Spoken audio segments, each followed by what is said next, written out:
بحیرہ راہب سے گفتگو۔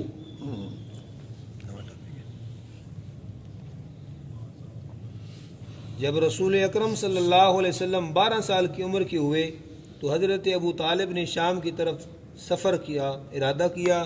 رسول اللہ صلی اللہ علیہ وسلم پر ان کی مفارقت دشواری گزری۔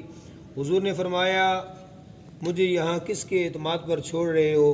میرے والدین اور شفقت کرنے والے چل بسے، آپ مجھے کس کے سپرد کریں گے؟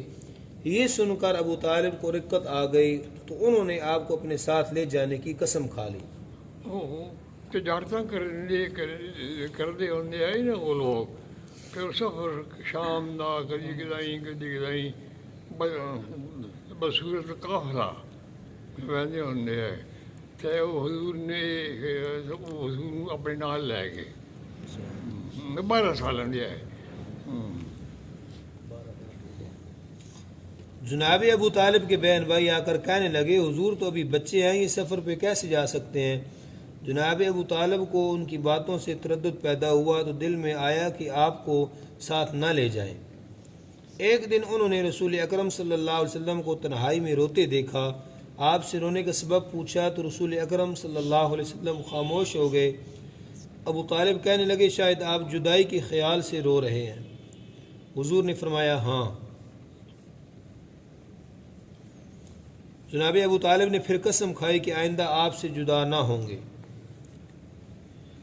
وہ آپ کو اپنے ساتھ لے گئے اور ہمیشہ آپ کے نقیب مال رہے۔ آپ شام کے ایک قصبہ پہنچے، وہاں بحیرہ نامی کا ایک بڑا راہب تھا جو علم و فضل میں ممتاز حیثیت کا مالک تھا۔ اس کے پاس سے عموماً قافلے گزرا کرتے لیکن وہ کسی کی طرف التفات نہ کرتا، مگر اس سال جب اہل قافلہ وہاں پہنچا، قصبہ کے نزدیک پہنچے تو بحیرہ نے دیکھا کہ اس قافلہ میں ایک ایسی ہستی ہے جس پر سفید بادل سایہ فگن ہے، اور جدھر جدھر وہ جاتے ہیں وہ بھی ادھر ادھر چلا جاتا ہے، اور جب وہ ہستی کسی درخت کے نیچے ٹھہرتی ہے تو وہ بادل بھی اسی پر ٹھہرا رہتا ہے، اور اس درخت کی شاخیں بھی ان کی طرف جھک جاتی ہیں تاکہ آپ کے سر پر سایہ کر دیں۔ جب بحیرہ نے یہ منظر دیکھا تو اس نے اہل قافلہ کو کھانے کی دعوت دی۔ اس دعوت میں قافلہ کا خرد و کلاں نے شرکت کی، مگر حضور علیہ الصلوۃ والسلام تشریف نہ لائے۔ بحیرہ کے اصرار پر حارث بن عبد المطلب نے کہا، یہ تو احسان و مروت سے آری بات ہے کہ ہم تو دعوت کھائیں اور حضور وہیں بیٹھے رہیں۔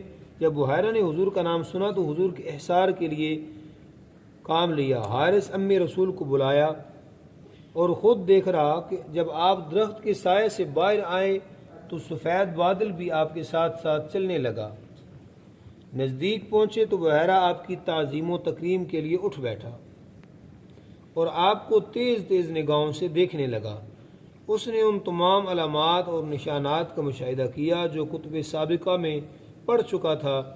لوگ کھانے سے فارغ ہوئے اور ادھر ادھر چلے گئے۔ بحیرہ آپ کے نزدیک آ کر کہنے لگا، اے لڑکے، تجھے لات و عزیٰ کی قسم، جو پوچھوں گا سچ بتائیے گا۔ قسم کھانے کے سلسلے میں اس نے قریش کی تقلید کی تھی، لیکن نبی اکرم صلی اللہ علیہ وسلم نے فرمایا، دیکھو مجھے لات و عزیٰ کی قسم نہ دو، کیونکہ میرے نزدیک لات و عزیٰ سے بڑھ کر کوئی چیز قابل قہر و غضب نہیں۔ میں نے ماما تو قسم لی۔ اچھا، پھر بحیرہ نے کہا، بحیرہ نے بھی جان کو دیتا پتہ کرنا واسطہ، ورنہ بحیرہ عیسائی جہاں وہ بھی خلاف آئے نہ دے۔ اچھا، پھر بحیرہ نے کہا، اچھا تجھے خدا کی قسم، جو کچھ پوچھوں گا سچ بتانا۔ رسول اکرم صلی اللہ علیہ وسلم نے فرمایا، جو چاہتے ہو پوچھو۔ بحیرہ نے اپنے خواب بیداری میں اور تمام احوال و واقعات کے متعلق پوچھا۔ رسول اکرم صلی اللہ علیہ وسلم نے کافی جواب دیا۔ بحیرہ نے جو کچھ آپ کی صفات اور علامات سابقہ کتابوں میں پڑھی تھیں ان کی تصدیق ہو گئی۔ پھر اس نے چاہا کہ مہر نبوت کا مشاہدہ کرے، لیکن رسول اکرم صلی اللہ علیہ وسلم نے اپنے شانہ مبارک سے کپڑا نہیں اٹھایا۔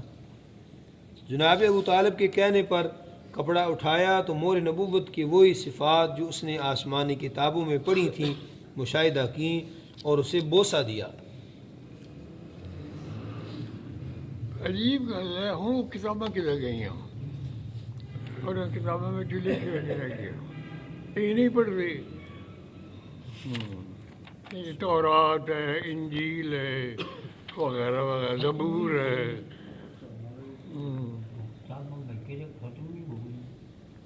ہوں تو تقریباً ختم ہی ہو گئی ہونی جی کتاباں۔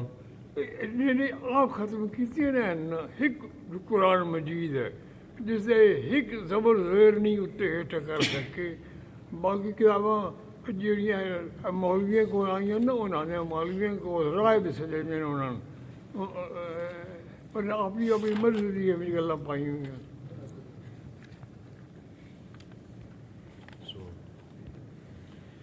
پھر زاروں قطار روتے ہوئے جناب ابو طالب سے پوچھا اس بچے کی آپ سے کیا نسبت ہے؟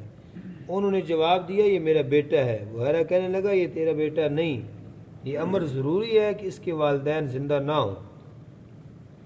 ابو طالب کہنے لگے یہ میرا بھتیجا ہے۔ وغیرہ بولا یہ درست ہے۔ پھر وغیرہ نے کہا ان کی آنکھوں کی سرخی کبھی دور ہوئی یا نہیں؟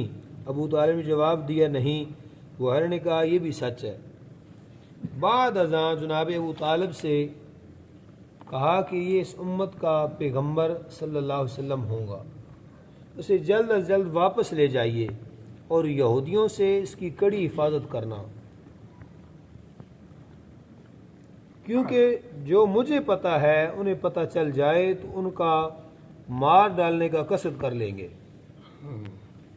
حالانکہ بہرحال بھی یہودی آ عیسائی ہے جی،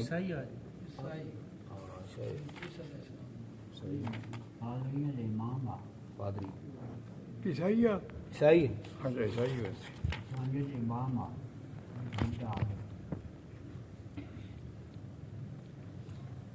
جناب ابو طالب نے پوچھا تم سے یہ عہد و پیمان کس نے لیا تھا؟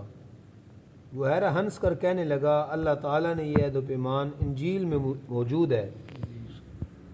یہ ٹھیک ہے، عیسائی آ اس طرح ابو طالب اس سفر سے مکہ میں واپس آ گئے، اور اگر آپ کو سفر میں اپنے ساتھ نہ لے جاتے اور آپ کی جدائی کا صدمہ محسوس نہ کرتے تو خود بھی اس سفر سے محروم ہی رہتے صلی اللہ علیہ وسلم۔ نستورا راہب کی تمنائے